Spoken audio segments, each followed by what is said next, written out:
Chris, what is our fourth main topic today? This is from Vince.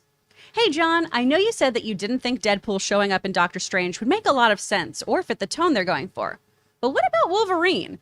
There's a new report that Doctor Strange 2 will introduce a new Wolverine in it. Could you see this being more accurate than the Deadpool rumors? Thanks. All right. Thanks a lot for sending that in, man. And yeah, there's a new report going around. Now, obviously, there's been a lot of discussion, a lot of talk, a lot of hype about Doctor Strange 2 and the Multiverse of Madness because, well, it looks like it's going to be bonkers. And of course, in the trailer, we heard Patrick Stewart and saw the little silhouette of the side of his beautifully bald head. Like, that is a man that is undeniably a powerful, powerful figure in the world of comic book movies and in the history of comic book movies, and that's there. And then people saw the image of Captain Carter's shield in one of the fragmented pieces of glass in the Doctor Strange Multiverse of Madness poster.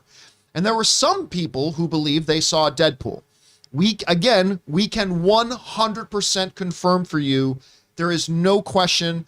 I will not tell you who I spoke to, but I spoke to somebody as connected to this situation as anybody can be, who's not named Ryan Reynolds. Ryan Reynolds is not in Doctor Strange 2. So whatever you thought you saw in there, it's not.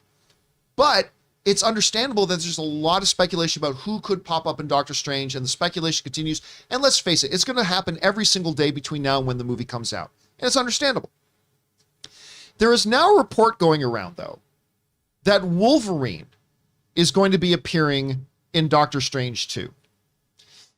Now, I want to point out that the source of this, remember, I always tell you guys, follow the source. Who is the originator of this story that this is happening? The originator of this story that Wolverine is going to be appearing in Doctor Strange 2 is from a site called the Illuminati. Now, this is the same site that broke an exclusive scoop claiming that Sarah was going to be in Loki. That, of course, never happened. This is also the same site that broke the exclusive scoop that Hulkling was going to be in WandaVision. Of course, that never happened. They are a site that drops a lot of scoops. A lot of them turn out to be wrong. Some of them turn out to be right, which is why I think it's at least worth us discussing about it here, because sometimes they do get them right. There is something more interesting here about the Wolverine thing, though, because I will tell you this. Wolverine appearing in Doctor Strange 2 would make a whole lot more sense than Deadpool ever would. And the main reason for that, or there's two main reasons why I would suggest that a Wolverine popping up in Doctor Strange 2, whether or not this story is true or not, I'm not going to take this story at face value. I think you have to hear this story with a huge granite-sized piece of salt. But it would theoretically fit a lot better and make a lot more sense. Reason number one why I think this is a more believable notion than the Deadpool one or any of the other ones is this, is that we need a brand new Wolverine. We know Wolverine isn't going to be Hugh Jackman anymore. Like that, unfortunately and sadly, he's made very clear. So unlike Deadpool, which is the Ryan Reynolds character, there's no need to introduce him in something. We all know who he is already, all that kind of stuff. A new version of Wolverine is something, and a new person playing it is something we need. And so something like a Doctor Strange 2 being the platform to launch with a brand new Wolverine seems appropriate. Kind of like what they did with T'Challa in Captain America Civil War, where we got our first introduction to this brand new Black Panther, T'Challa, played by Chadwick Boseman, happened in that movie, and then kind of became the stepping stone for him to go off and do his own series. So that makes sense. The reason it makes sense, number two, is because Patrick Stewart is there. Now, I get it. Well, you know, Deadpool's a mutant, Professor... Yeah, but in pop culture and in comics and in all of our understanding, we far more associate a Wolverine with a Professor Charles Xavier than we do a Deadpool with a Professor Charles Xavier. So that in and of itself makes the idea of a Wolverine popping up in Doctor Strange 2 far more feasible to me and makes far more common sense to me than a Deadpool ever does.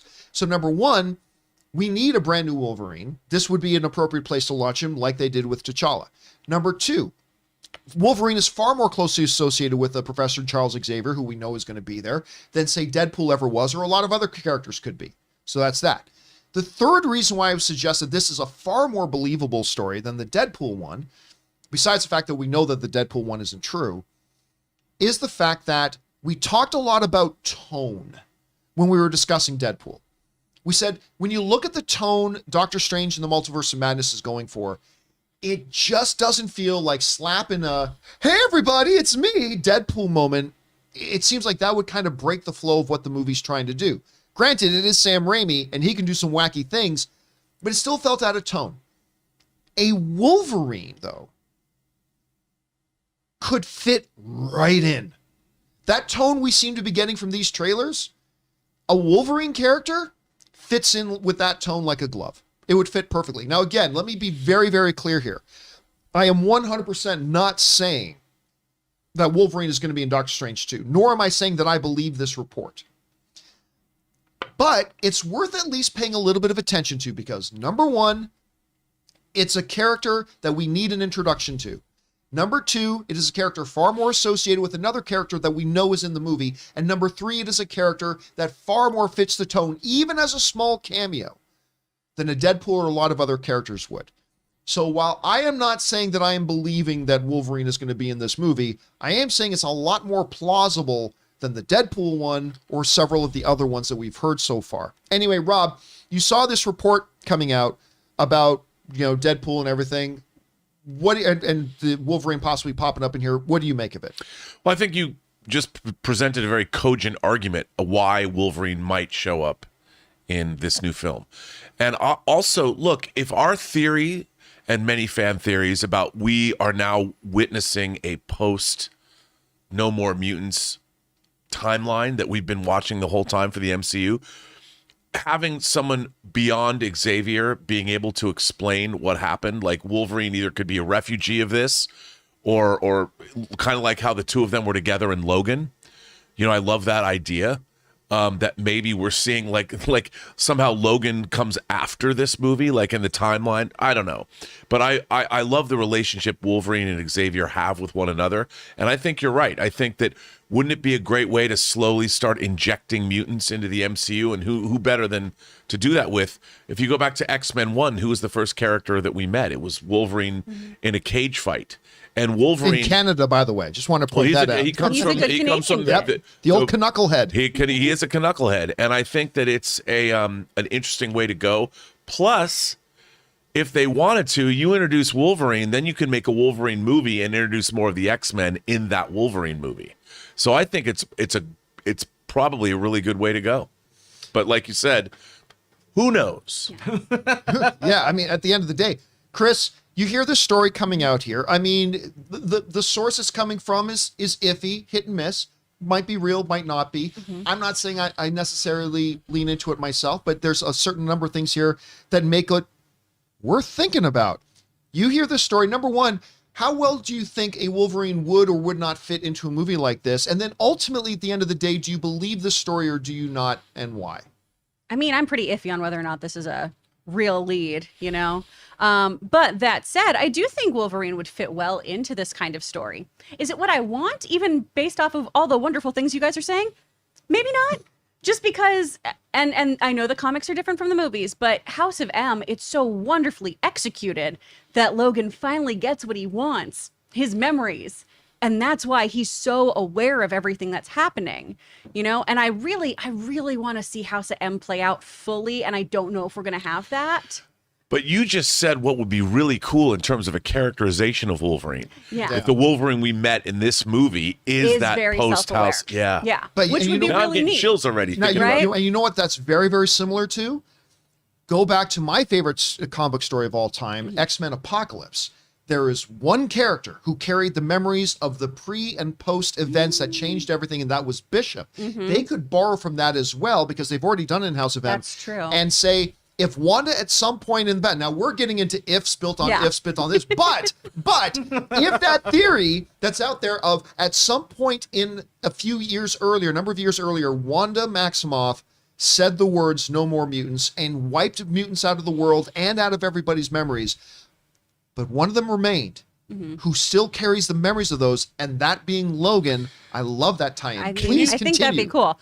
Really, though, I'm just focused on who would be our Wolverine, and I love the chat saying Daniel Radcliffe. I think that's Well, I posted fun. a picture. Somebody made Yeah, a picture this I week. loved that. I put on Instagram of Daniel Radcliffe as Wolverine. I'm super here for that. I also would love Jared Kiso from Letterkenny.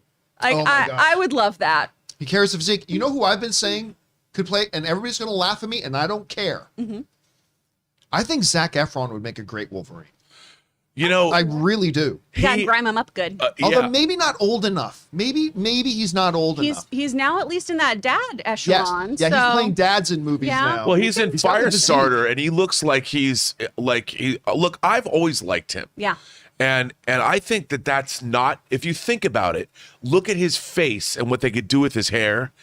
And he's got that physicality. He could probably bring the ferocity. You know, I mean, I could see that happening. But again, how much you get the Twilight Boy scenario times 1,000. Yeah. Well, They I mean, put High maybe School yes. Musical in my Marvel movie. I hate But if it. it works with Pattinson, I mean, another guy that I think would be a very, very interesting Wolverine would be a Charlie Hunnam from Sons of Ooh, Anarchy. He's a guy who I would think would fit in that very well. But again, it's one of those X actor and X role things. I think there's a lot of guys they could pick, and we always got to keep this in mind, guys. Whoever they pick to be Wolverine, just remember that when they announced Hugh Jackman, this song and dance man from Australia, this guy who is way too tall and probably far too pretty, And no one had ever heard of. and no one had ever heard of him, nobody liked it, and nobody was happy. And now here we are several decades later, and we have a very hard time imagining anybody other than Hugh Jackman playing it. So whenever they announce this new Hugh Jackman, whether we love the idea at first or not, let's all just take a breath and let it see it play out a little bit. As long as they get a talented performer, I'm okay with it. Yeah. So I know, Ray, I wanted to ask you, not who do you think should play Wolverine, but do you think don't wanna Wolverine? I want to know. Do you want to see a Wolverine in this? Do you think we could? I see him in think this? to be honest, I wouldn't know where he would fit. My knowledge is not, I don't know enough about the House of M or anything. I just think it's a little crowded right now. It's just still, Well, it's super it's getting crowded right now. Yeah. He's Wolverine. I would want a better introduction, but if they did it, I wouldn't mind. I'd be excited just as anybody else, but I just don't know where he would fit in this whole thing. I just don't know enough to know where he would fit in. I mean, I would welcome it for sure, but I'm just wondering. This just occurred to me. I wonder if Marvel is reissuing the House of M omnibus. They always tie in their releases of say, like be smart, too. omnibuses. I never thought about that. I'm going to go look into that, John. It would be a good one to check. And again, this would follow Marvel's pattern of they never do any of the comic book stories verbatim, but they always borrow.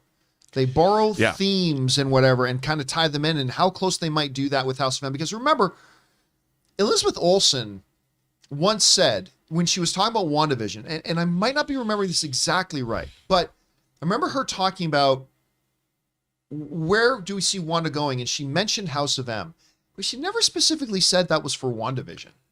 I mean, as far as I remember, just, in hindsight, I don't remember her saying specifically this is just about WandaVision, but like, could she have been referring to something that would come further down the road? Yeah, and what if they pitched that to her when they first cast her? And they said, because I don't think people do not give, even though he's the most successful producer in Hollywood history, Kevin Feige's a big Star Trek fan. Yes. And I said over the weekend, I said Endgame was all good things. This, maybe I said it on this show, what they're doing, what we believe in, what they're doing is one of the great episodes of Next Generation. It's called Yesterday's Enterprise, where history changed and the Federation was at war with the Klingons and the Federation was losing. And it changed 20 years of history. It's one of the greatest episodes of Next Generation ever. That's what they're doing. Except we're already inside Yesterday's Enterprise and nobody remembers the way it was. There's no Guinan who says, and having Wolverine remembering, I think we're going to see it. The more it points. the impact of this movie is going to be greater than any of us probably expect. I think you're right, because I said on the show last week, I said, look, I think there are two movies coming, one in DC, one in Marvel, that I think are really going to set the stage for where both of these cinematic universes are going. One is Flashpoint for DC. That's going to completely clear up and kind of show us what direction that whole movie franchise is going. But I think Doctor Strange 2 is going to be that movie for the MCU. It's really going to set the stage for what's coming up next. They're like the road to WrestleManias. Right. That's exactly The two movies. Where you exactly what it see is. the blueprint of where they're going. Yep. Yeah. I still, though, I mean, I said this when we weren't on camera. I don't trust or love anyone when it comes to who's not in this movie. Right. I don't believe anyone about anything. Scarlett Johansson could be like, obviously I'm not in it. My character's dead. And I'd be like, no, you're showing up. Anyway, guys, question for you is, what do you think about this report going around that Wolverine is going to pop up in it? I mean, there's maybe some possibilities to believe it, maybe not. But I think as an idea, it's far more coherent than the idea of a Deadpool popping up in there. What would you think about a Wolverine popping up in a Doctor Strange, the Multiverse of Madness? Do you like it? Do you not? Does it make sense to you? Does it not? Whatever you guys are thinking, jump down into the comment section below and let us know your thoughts. Guys, we want to take just a minute and thank the sponsor of this video, Masterclass. Masterclass is offering classes on a wide variety of topics, like all taught by world-class masters at the absolute tops of their field. Each class is broken down out into individual video lessons, usually like around 10 minutes or so long, and members can explore at their own pace. And each class is supported by downloadable materials, lessons, recipes, or more that you can all find at masterclass.com. For example, are you into streaming? Well, you can take the Building Your Streaming class taught by ninjas so you can sharpen up on your streaming skills. Or if you're interested in independent filmmaking, take independent filmmaking from Academy Award winner Spike Lee. You want to get classes on how to direct? How about from Ron Howard? The very first one I personally looked up and got into was Business Leadership by the great Big Papa Iger, Bob Iger himself. And I was absolutely enthralled with it. I love every single minute of this stuff. If any of those apply to you, you need to try Masterclass. So I highly recommend that you check it out. Get unlimited access to every Masterclass. And as a John Campea Show viewer, you get 15% off an annual membership. Go to masterclass.com/Campea. Once again, to get 15% off your annual membership, go to masterclass.com/Campea.